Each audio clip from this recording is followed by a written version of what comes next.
Today's episode is a continuation on our Marriage 101 series with an episode that I'm calling Your Husband is Not the Enemy. Now, it's easy to get stuck in these cycles where that's what it becomes, where it's me against him, keeping the score. I did this many times. You did this many times. I can't live like this. And you get in this crazy cycle. So today we're going to break that down just a little bit and see if we can't switch our mindset just a little bit so that we're not looking at our husband as the enemy, but rather as the gift that he is. Hey, it's Amber, wife, mother, type A child of God. Here are little things we look at everyday issues from a biblical perspective with one simple goal: to know and love God more. Thanks for listening.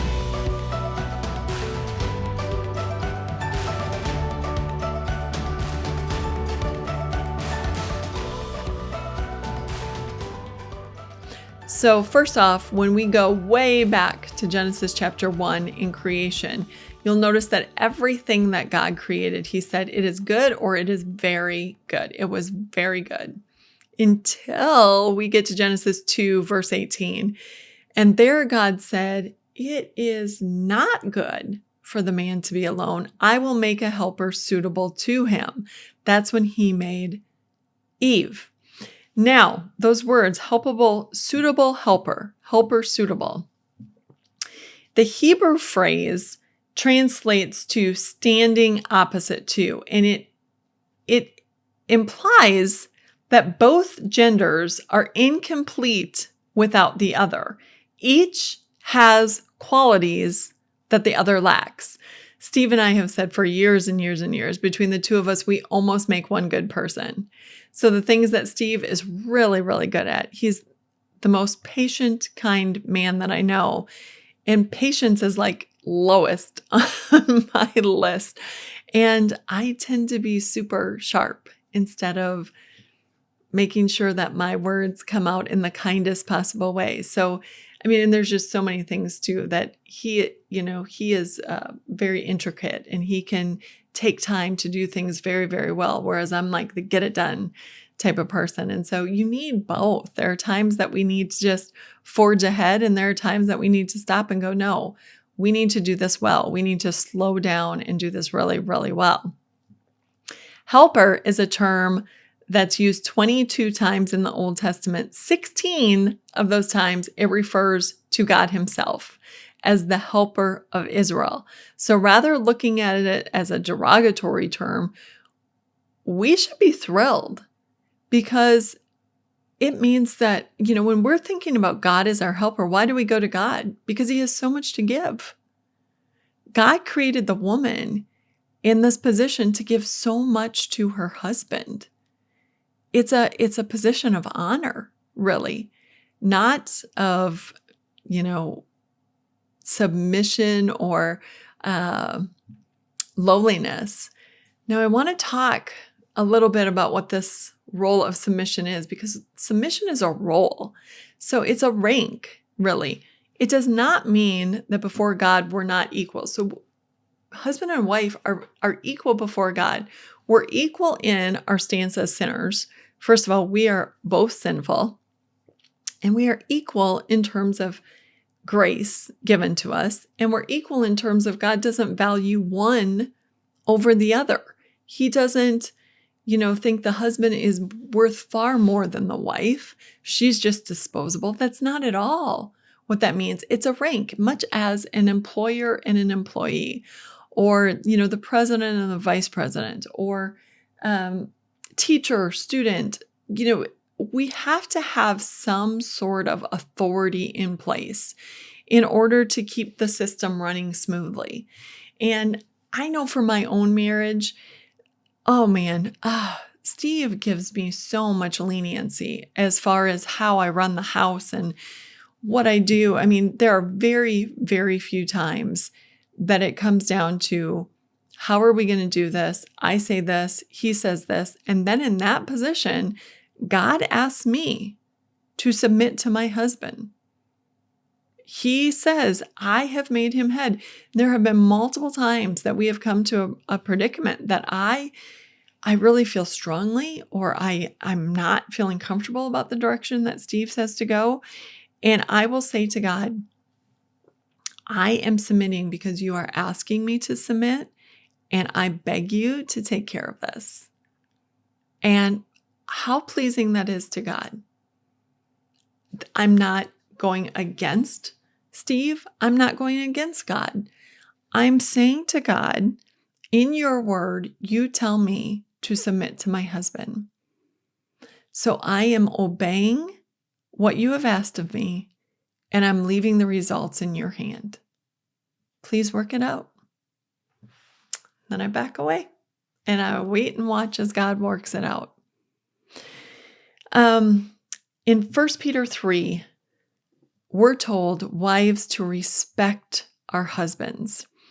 And the Raineys have this phenomenal ministry for marriage and children, child rearing with grandchildren, that type of thing. Barbara Rainey wrote an article breaking down what it means to respect our husbands. And I have some key takeaways that I just thought were phenomenal. So she says, when you respect your husband, you notice him, regard him, honor him, prefer him, and esteem him. You value his opinion, admire his wisdom and character, appreciate his commitment to you, consider his needs and his values. Do you notice your husband throughout the day? Do you notice him? Or are you just so busy with the kids, so busy with everything that you don't stop to give him a hug, stop to ask, how are you doing today? Stop to say, what's on your mind? What are you thinking about? What do you need? You just run in as fast as you can, doing all your to-do list without checking in on him at all. To respect him is to notice him. How about to admire him? Do you ever stop to tell your husband the things that he's doing great? That can mean so much to a man. Now, Barbara said that she asked her husband what he needed from her, which just that, I mean, if you just back up for a second, what a phenomenal thing to do. What do you need from me? What can I do to help you be the best man that you can be? These are the things that he said. Your husband might come up with totally different ones, but I thought this was very illuminating. He said, I need self-confidence. I need you to build me up. I think most men are extremely insecure. And it is the wife's job to really build them up. He said, I need you to listen to me. So I need you to sit on the couch. And when I'm telling you what's going on at work, I need you to listen. I need companionship. I want you to want to be with me. So don't just blow me off. Actually want to be with me. Go to supper with me. Go to a movie with me. Go take a walk with me. Go whatever. And I like to be needed. Whether it's opening a jar or putting up a shelf or you saying, hey, can you do that? That was Barbara's husband's needs. Your husband might have totally different needs. So it's up to you to figure out what your husband really needs from you. But what a great conversation to have. Okay. I remember reading several years ago a study that an article that a marriage counselor had written, and I couldn't find the exact article, but I found another one. It was 6 indicators that your marriage is heading towards divorce. And I'm just going to read a couple of them. They didn't all seem like maybe prevalent to this discussion right here, but a couple of them did. So number 1 was what was called a harsh startup, meaning that this counselor who was writing this article said that if a couple came to him and they started the first 3 minutes in attack mode, he could pretty much know that this is going down the very, very wrong path. Is all criticism and an attack versus any tenderness towards each other. Second, he called them the 4 horsemen of the apocalypse. I thought these were very, very instructive. Criticism, contempt, defensiveness, and stonewalling. So let's talk about these and see if either you or your spouse fit into these categories. Criticism. Is disapproval based on faults and mistakes? I think women are really good at criticism. We can list off our husband's mistakes like right now. Like I can just rattle them off. You do this, this, this, this, this. Sometimes our husbands can do it right back. That's one of the four horsemen of the apocalypse. Like we're headed towards destruction if we get stuck in this criticism mode. Contempt is the feeling someone is beneath consideration. I'm not even trying anymore. It's not even worth my time. Defensiveness is the urgency to challenge or avoid. So your spouse comes to you and says, that really hurt me when you did this. And you just, whatever, doesn't matter. Or I only did that because if you hadn't done this, then I wouldn't have. Challenge or avoid. And stonewalling is just refusing to answer at all. So your spouse comes to you with a need, a want, a question, whatever, and you just won't even answer. That's stonewalling. If you're saying, oh man, Amber, that's my husband or that's our relationship, I'm going to give you 7 things that you can think about doing to really help your marriage. Number 1, pray. Pray for your husband. This is so important, and pray for your marriage. God is for your marriage. Satan wants to destroy your marriage. All of the forces of evil want nothing more than for broken homes, broken marriages, marriages where spouses aren't together on the same page. Because when you are unified together and when you are worshiping God and going to church together and raising godly children together, you are a force to be reckoned with. But as long as Satan can keep you miserable and at each other's throat, then he is winning. So pray for your husband. Pray that he walks closely with the Lord and read the Bible with him to make that happen. Pray for the things that are driving you nuts. If he's stonewalling, ask the God to soften his heart. Look, God is good at that. We are not so much. A lot of times we can try and we will nag and we will do all these things, and that doesn't help. God can do what we can't. Pray that, your husband finds delight in you. Pray that God opens your heart to love him. Pray that God shows you the great things he is doing instead of all the things that drive you crazy. There's a million things to pray. Pray that you stay on the same page. There are so many things that you can pray for your marriage. Pray that you're more patient with him, whatever. But make a list of the things that you need to pray for your marriage, about your marriage, and then pray for those daily, all throughout the day. Number 2, know that if you start an argument or you start right as he comes in the door, guns blazing, you're probably sabotaging things. So consider, I know I can't remember their names, but I know I can see their faces right now, but it's men are from Mars and women are from Venus, or men are like something, a box, and women are like spaghetti, or one of those. I remember them saying that it's best to schedule a time to talk to your husband instead of just bombarding him as he wakes up or walks through the door or enters a room, or you go into the room where he's watching TV and you're like, how dare you sit and watch TV? I've got a million things to do. That typically sabotages what you're actually trying to get him to do. If you can't schedule it because you've got people coming over, it's Christmas or whatever, consider right off the bat scheduling a little powwow. Like, hey, can I talk to you about all the things that I need to do today and see if there's anything you can do to help me, or just know that today's not going to be a day that I'll be able to notice you because these are all the things on my plate.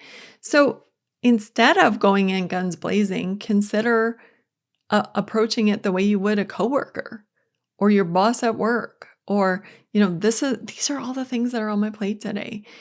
And I'm a little overwhelmed, so I just want you to know that.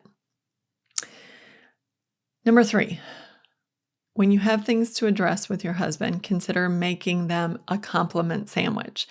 A dear friend of mine taught me this years and years and years ago. So same kind of concept as the nagging or guns blazing or going up to your husband just da da da. Instead of attacking your spouse, consider starting with a compliment. I love when you do, or thank you for doing whatever. I'm struggling with this, and then another compliment. But I want you to know that I really appreciate this, so that it's not just all bad. This is bad. I can't deal with this anymore, blah, blah, blah. Compliment sandwich. Number 4, look for the good. Now, Barbara Rainey's advice was to build your husband up. Look for ways to build him up. Find things that he's doing right. My dear friend Rhoda talks a lot about gratitude, and she has taught me that the more that you look for things to be grateful for, the more you become grateful for. It's the same with your husband when you look for the good. So when you look for the good, you find something good, you tell him, you are amazing, you did this. And then all of a sudden, he does something else, and you say, that's amazing, thank you for doing that. The more that you look for, the more that you find. The same is true when you're grumbling. The more that upsets you, drives you crazy, the more you see that. That's just the way that your brain works. It's the path that your brain goes. You either have a choice to go in the path of grumbling or the path of gratitude. Nancy DeMoss Wolgemuth has had a 30-day challenge that she's talked about multiple times. And the testimonies are crazy about the marriages that have been saved. The challenge is that for 30 days, you do not criticize your husband. For 30 days, you find something positive to say to him. Thank him for, build him up, whatever. So even if something comes in your mind in that 30 days, you're not going to bring it up. Now, if there's an issue that needs to be brought up, you can bring it up like in a positive way. But for the most part, just the little naggy things you don't do. For 30 days, you say nothing but positive, encouraging words that build them up.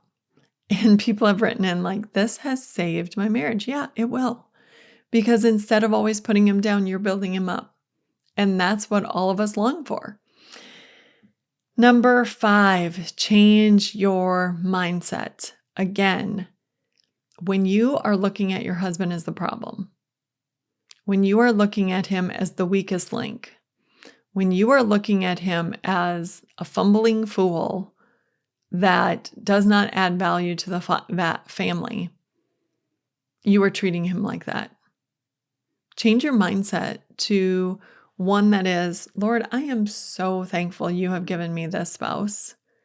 Help me to see all the good. Help me to know he's not the enemy.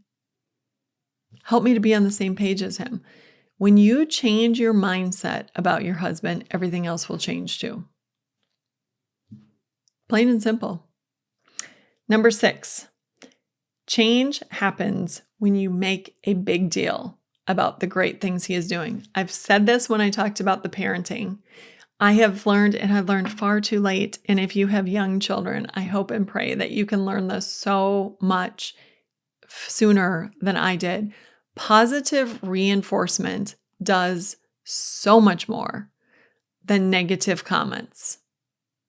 Change happens when you start with the positive reinforcement. Whether it's your husband or your children, catch them doing good. Build them up. Positive reinforcement rather than the negative nagging. That's change the mindset. Number 7, communicate.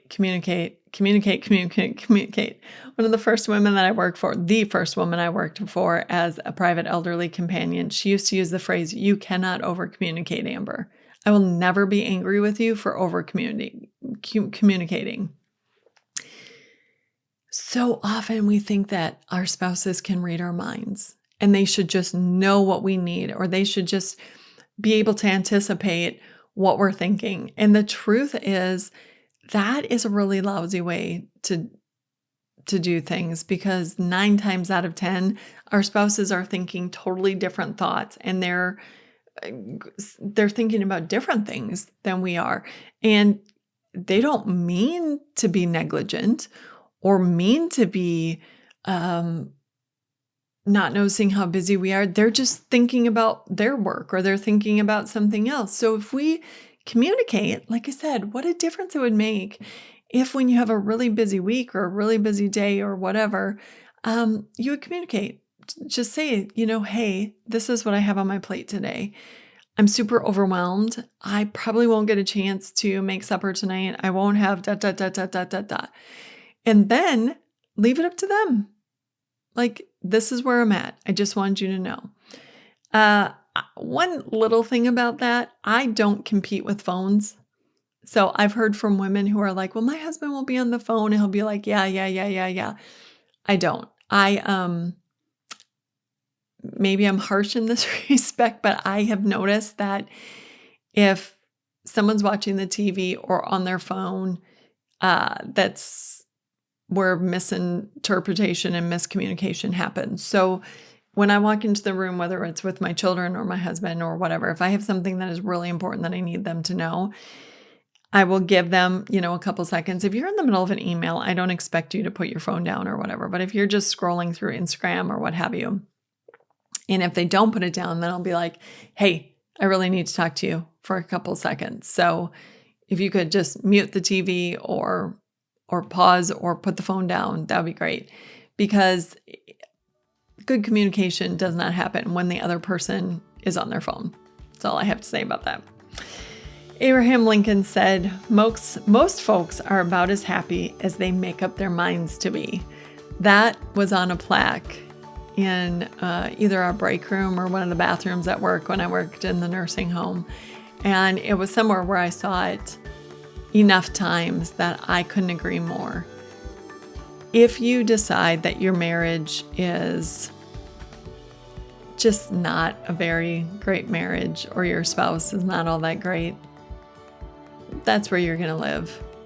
And if you decide, you know what, I want to have the very best marriage that I can have, and I'm going to build my spouse up, and I'm going to encourage him, and I'm going to support him, and I'm going to pray for him, and you know what, I want this marriage to be fantastic and phenomenal, and I'm praying for it, and I'm doing all I can. It's amazing how just switching your mindset can change everything. This has been Little Things, because in God's kingdom, the little things are the big things.